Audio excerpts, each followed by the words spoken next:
Hello বন্ধুরা, আমি নাজিমুদ্দিন মির্জা নাজিমুদ্দিন টিউটরের পক্ষ থেকে বলছি। আপনারা আশা করি ভালো আছেন এবং আমিও ভালো আছি। চলুন তাহলে আজকে আমরা যেটি দেখব সেটি আরও ইম্পর্টেন্ট এবং মজাদার একটি ভিডিও। চলুন তাহলে আমরা দেখে নিই। সর্বপ্রথম আমরা কি করব, ওয়ার্ড ওপেন করব। আমরা ওয়ার্ড ওপেন করলাম। ওয়ার্ড ওপেন করার পরে এখন আমরা পেজের কালার দিতে চাই, অর্থাৎ এই ব্যাকগ্রাউন্ডে যে হোয়াইট কালার আছে এই হোয়াইট কালারের পরিবর্তে অন্য কোনো কালার দিতে চাই। তার জন্য আমরা সেই ডিজাইন ট্যাবে এলাম, আসার পরে পেজ ব্যাকগ্রাউন্ড গ্রুপ, এরপরে কি পেজ কালার।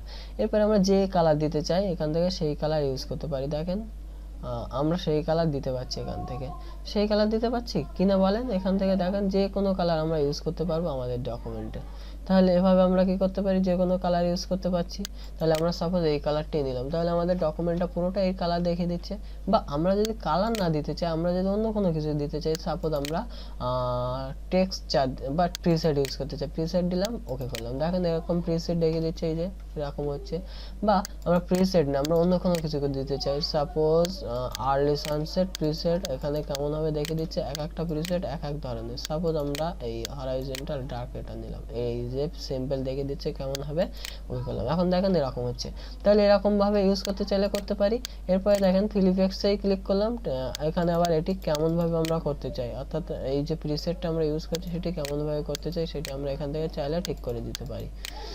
তো এভাবে আমরা চাইলে ইউজ করতে পারি। এবারে দেখেন কেমন হচ্ছে, এই যে এরকম হচ্ছে। তাহলে এভাবে আমরা এটি ইউজ করতে পারি। পেজ কালার এটি হলো কি ছিল, টেক্সচার। এবার এটা ছিল গ্রেডিয়েন্ট কালার। এবার যদি আমরা টেক্সচার নিতে চাই, টেক্সচার কিভাবে নেব, এখানে জাস্ট যে টেক্সচারটি নিতে চাই সেই টেক্সচারের উপরে ক্লিক করব, ওকে করব। দেখেন এবারে কি হচ্ছে, টেক্সচার হচ্ছে।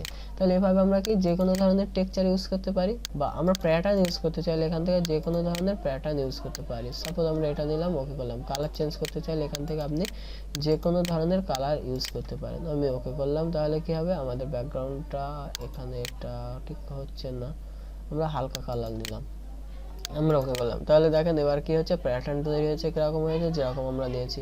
তাহলে এভাবে আমরা কি করতে পারি, প্যাটার্ন কালার দিতে পারি।